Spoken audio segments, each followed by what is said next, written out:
Una imagen, un rascacielos a medio construido recortado contra el cielo, o una nueva presa reflejando el sol, un parque solar que se expande por el desierto. Son como las postales del progreso, ¿no? Pero ¿qué pasa cuando la tierra tiembla? O una inundación arrasa con todo, o la economía, pues de plano se detiene. ¿Quién paga los platos rotos? Hoy vamos a analizar el esqueleto invisible que sostiene a la industria de la construcción y la ingeniería, los seguros. Y para quienes nos escuchan, encontramos una paradoja fascinante en los materiales que revisamos. Es una paradoja que de hecho define a todo un sector, porque los documentos que analizamos nos pintan dos realidades que parecen totalmente opuestas. Por un lado, tienes una industria de la construcción en Sudáfrica que lleva más de una década en una recesión, pero brutal. Y por el otro, tienes un sector de seguros especializado en esa misma industria. Bienvenidos que, a un episodio contra especial. toda lógica, está Hoy creciendo. nos adentramos en los La pregunta laberintos es de los obvia. obstáculos ¿Cómo es mentales que posible? desafían la Y búsqueda esa es la del misión de hoy. crecimiento personal. Vamos a usar el lente de En las este video, aseguradoras para entender exploramos la en detalle verdadera los salud de 5 un sector obstáculos que económico que pueden es clave. desviarnos de nuestros No solo vamos a ver las grietas y los sumergiéndonos en riesgos, ejemplos sino también ilustrativos. esos sorprendentes focos de resiliencia que, la verdad, no salen en los titulares. Exacto. Vamos a descubrir cómo los seguros no solo reaccionan a los desastres, sino que también actúan como un espejo de las corrientes económicas y hasta sociales más profundas. Es una historia de riesgo, de adaptación y de supervivencia, en un mercado que a primera vista parecería condenado. De acuerdo, pues empecemos por el principio. Porque para entender la paradoja, primero hay que entender la crisis. Los documentos describen al sector de la construcción sudafricano como si estuviera, no sé, en terapia intensiva desde hace mucho. ¿Qué tan grave es la situación? Es muy, muy grave. Mira, para ponerlo en perspectiva, la industria nunca se recuperó del todo del boom que vivió antes del Mundial de Fútbol de 2010. Ah, claro, el Mundial. Aquello fue la cima. Y desde entonces ha sido una caída lenta, pero constante. O sea, hablamos de más de una década de contracción, lo cual es devastador para cualquier sector que depende de la inversión a largo plazo. Me imagino que la pandemia le dio el tiro de gracia a muchas empresas que ya venían, pues, tambaleándose. Fue una estocada final para varias. Vimos cómo constructoras con nombres históricos, empresas que eran verdaderas instituciones, de plano tuvieron que bajar la cortina. No aguantaron la parálisis económica. Pero el COVID, que fue un golpe global, solo fue uno de los ingredientes de esta tormenta perfecta. Hay factores muy locales, muy sudafricanos, que complican todo. ¿A qué te refieres? ¿Qué está pasando ahí que no vemos en otros lados y que está, digamos, ahogando a la industria? El principal problema, el que afecta todos los días a todas horas, es la crisis energética.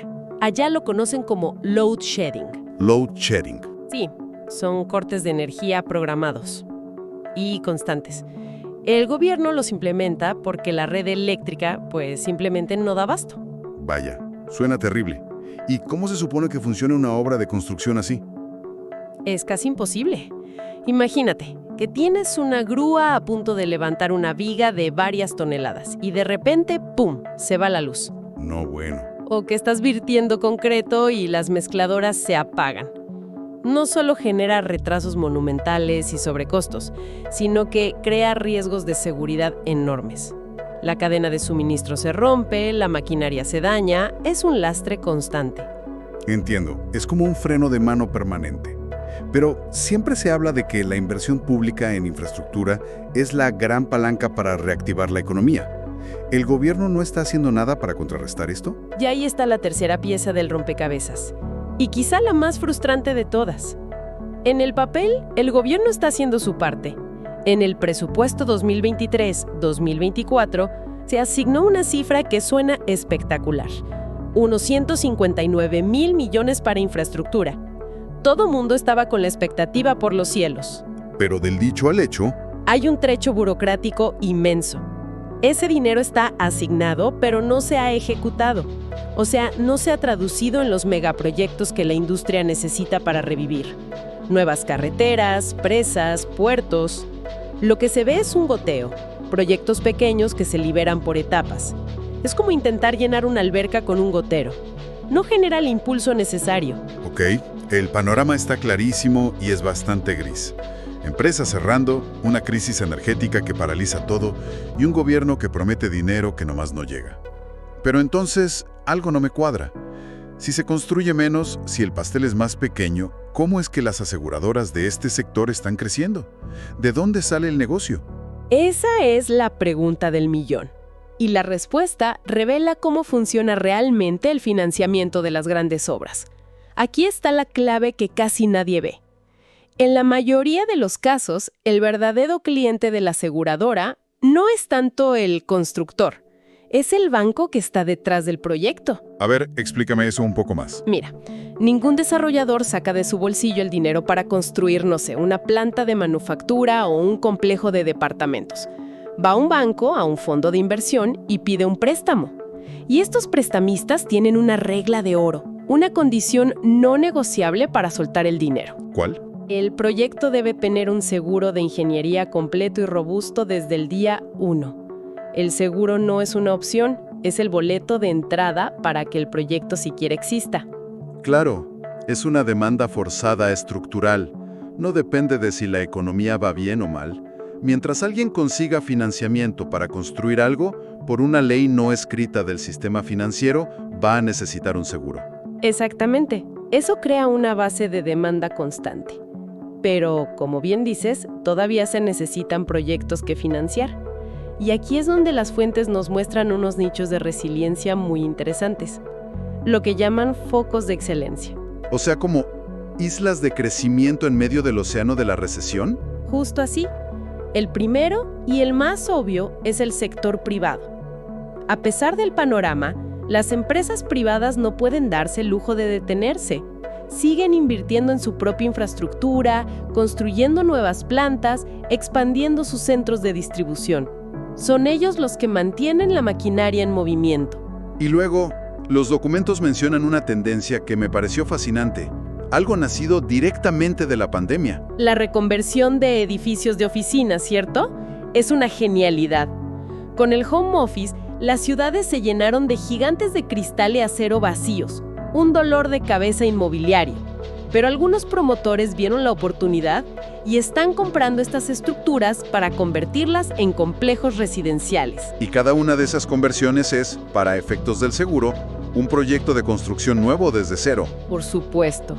Imagínate el reto.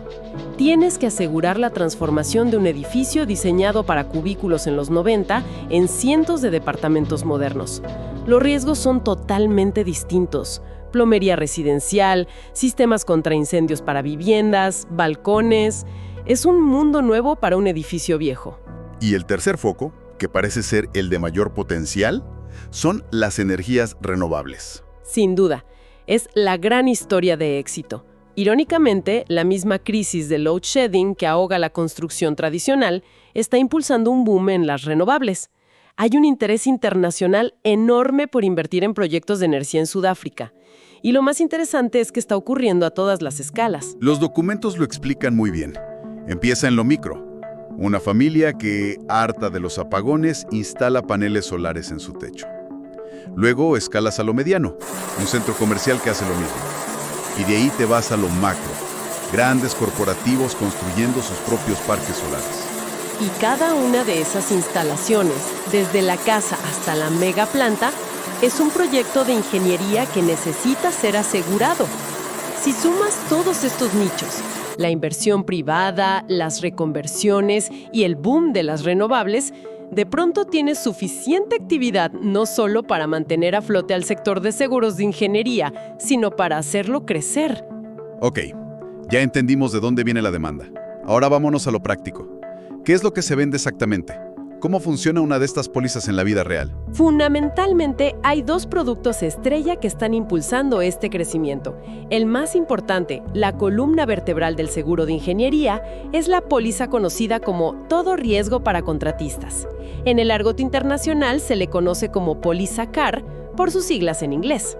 O sea que si yo, por ejemplo, decido Bienvenidos construir a un un episodio cuartito especial. extra en mi casa, Hoy nos la póliza CAR adentramos en los sería lo que me laberintos de los protege si una obstáculos tormenta me mentales que tira la pared desafían a la medio búsqueda del construir crecimiento personal. o si hay un incendio. En este algo video, así. exploramos Es la en detalle analogía los 5 perfecta. obstáculos que Protege pueden el valor de la desviarnos de obra nuestros mientras se está objetivos, ejecutando sumergiéndonos en contra ejemplos prácticamente ilustrativos. cualquier imprevisto. Ahora, lo fascinante de este producto es su increíble escalabilidad. La misma lógica que aplicas a tu cuarto extra se aplica, con muchísima más complejidad, a la construcción de un aeropuerto, un túnel o una presa hidroeléctrica. Pero me imagino que no es una póliza que compras así nomás. Para un proyecto de miles de millones de dólares, debe ser algo hecho a la medida. Totalmente. Para esos megaproyectos se crea lo que en la industria llamamos una redacción a medida o bespoke wording.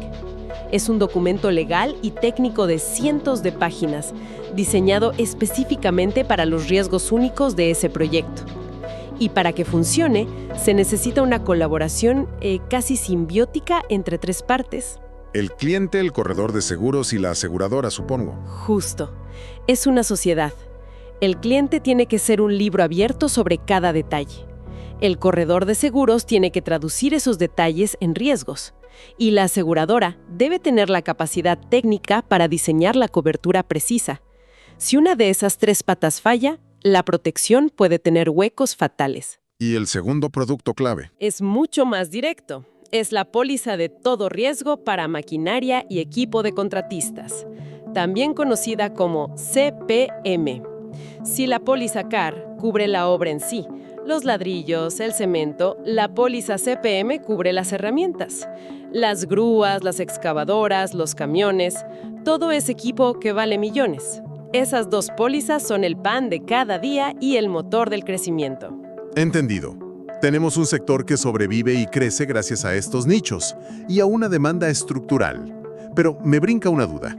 El mundo está cambiando a una velocidad de vértigo.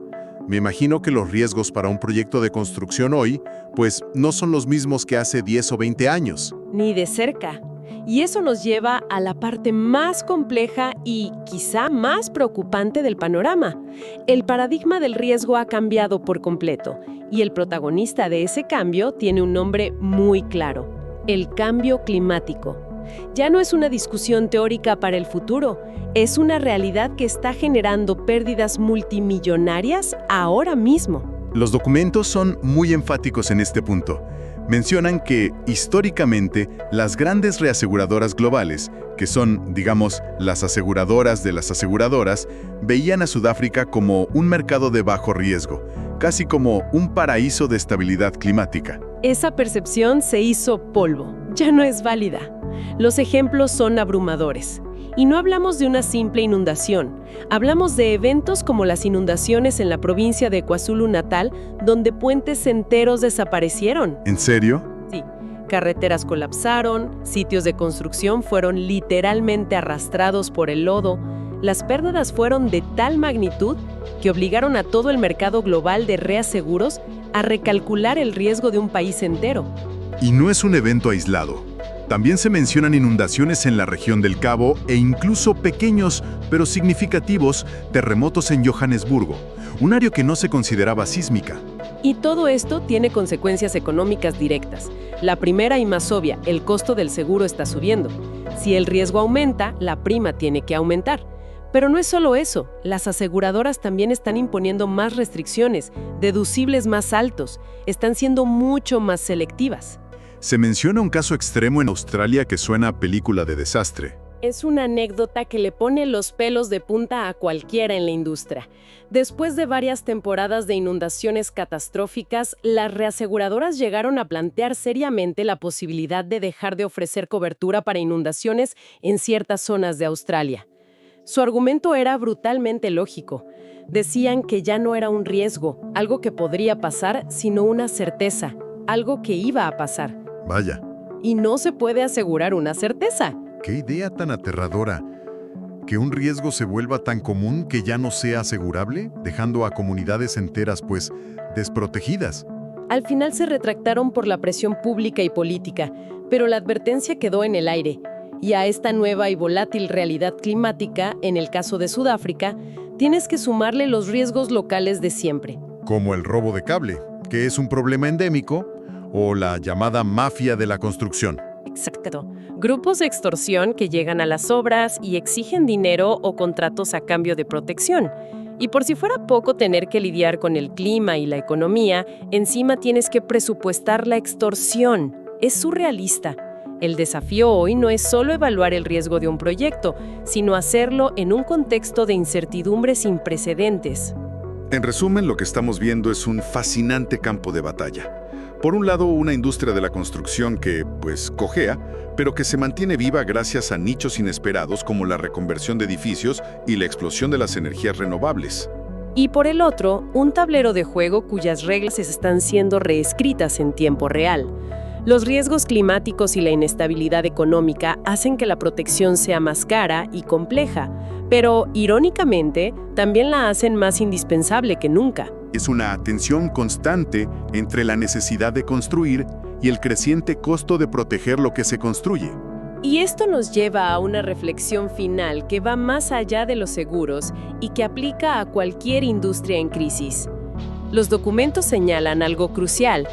En un mercado que se encoge, con menos proyectos para repartir, la competencia se vuelve feroz. Para algunas empresas, la única ventaja competitiva que les queda es el precio.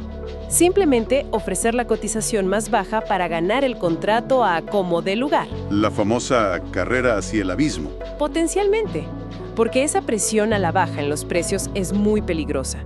Puede llevar a que se ofrezcan coberturas inadecuadas o que no se cobre lo suficiente para acumular las reservas necesarias para un siniestro grande. Sin embargo, las aseguradoras líderes que se citan en los materiales afirman que, gracias a su solidez, pueden darse el lujo de alejarse de un riesgo que consideran mal cotizado. Lo cual nos deja con una pregunta que va más allá de este análisis. En cualquier sector en crisis, ya sea la construcción, los medios o la tecnología, ¿en qué momento la defensa de la calidad, la solvencia y la viabilidad a largo plazo se vuelve más importante que la necesidad desesperada de ganar el siguiente contrato? ¿Cómo evita toda una industria caer en esa espiral autodestructiva cuando todos luchan por un pastel que es cada vez más pequeño?